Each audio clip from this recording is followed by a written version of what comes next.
you ever seen people that have come to you that are only one type, so that they only do impulse buys or they only do emotional buys?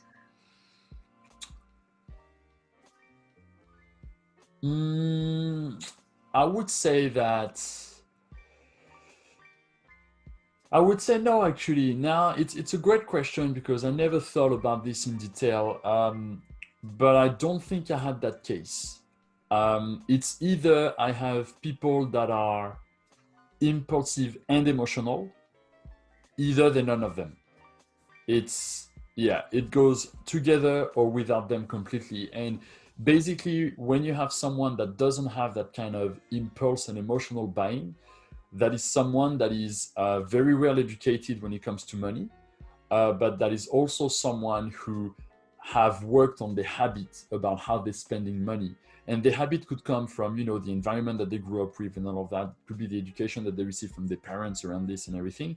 Where you see people, they literally, to spend $1, it's a big effort for them because these people actually are only long-term oriented, which in one way it's great, but the problem is they never taste what the instant gratification is like. So because of this, they actually never enjoy,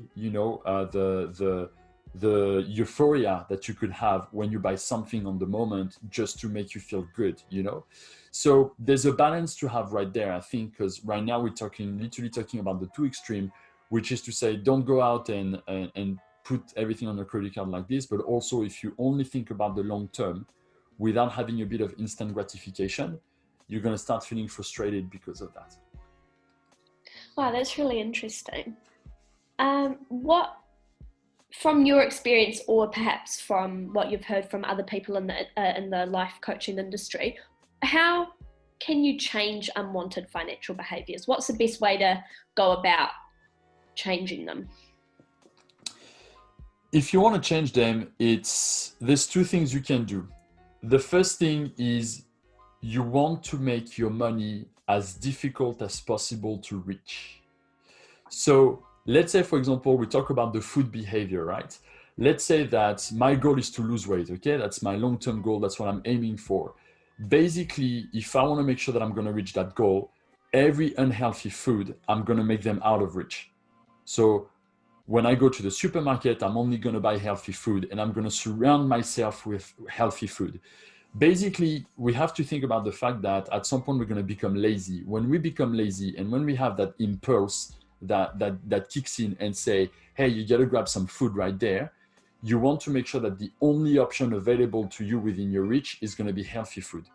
So instead of buying chocolate and all that type of thing, we're actually going to put fruit around us. So when we have like a snack envy, I'm going to reach out for fruit. So if we talk about money right there, it would be to put the money like as difficult as possible. Let's say that money is unhealthy, to make it simple. Basically, what I want to be able to do is to, when I receive my money from the salary, is to split the money between different accounts. And so what I've seen quite often is the fact that people are saving money for, let's say, a house or emergency, whatever was going to happen.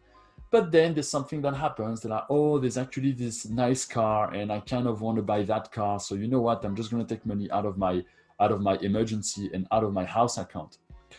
Well, the problem is they have the luxury to be able to reach that money because that money is available. If that money wasn't available, if they couldn't reach it, they couldn't do that.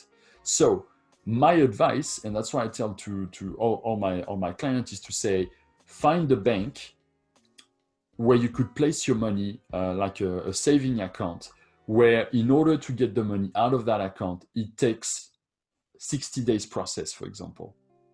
Because it takes 2 months to get that money out of the account, if you need the money like urgently, you're going to find another way to get that money. Or you're going to say, you know what? I cannot have that money straight away. So basically it's like, it's like hiding the cookies at the very top of the cupboard so you don't reach them out. It's exactly the same. Of course, you cannot hide the money on top of the cupboard to not reach it out. What you need to do is you need to put the money in accounts that are difficult to access. The more you do that, the better healthy relationship you're going to start having with your money, because you're forcing yourself to put them out of your reach. So that is the first thing that you can do to change that money behavior, is to force yourself to change that. Now, the second thing that you could do is actually, it's all about the reward. So basically, it's like when you put the discipline on yourself to not, to not let the impulse speak, to not let the emotional purchase happening or whatever, you should be able to reward yourself for it. So let's say you go do a shopping trip and you tell yourself, I'm going to spend only $20 and not more than that. And you resist the temptation. You're doing a fantastic job at it. Then it's good for you to reward yourself. Of course, you're not going to reward yourself by buying a pair of shoes. That's a little bit ridiculous, you know what I mean? But the problem that we have most of the time is that the reward for an impulsive action is more important than the reward for a good action, for resisting the temptation. And as long as we keep that dynamic, things are never going to change. Because for you, you're having your reward, your instant gratification is because you made that impulse. What if your gratification was only coming if you were doing like a healthy thing? You know what I mean?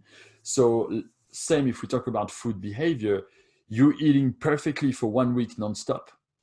And then on Sunday, you allow yourself to have that delicious chocolate cake, for example. It's just one out of the full week. And this piece of chocolate cake is not going to blow all the effort that you did during the week. With the money, you want to do the same. You can allocate, if you prefer, like a reward type of budget, which could be, I don't know, it could be $50 every 2 weeks or $50 a month, whatever budget you have, you can allocate that. And to say, if you've done a great job to be healthy with your money, then you have that special little piggy bank that you can break at that moment to reward yourself for all the hard effort that you've done.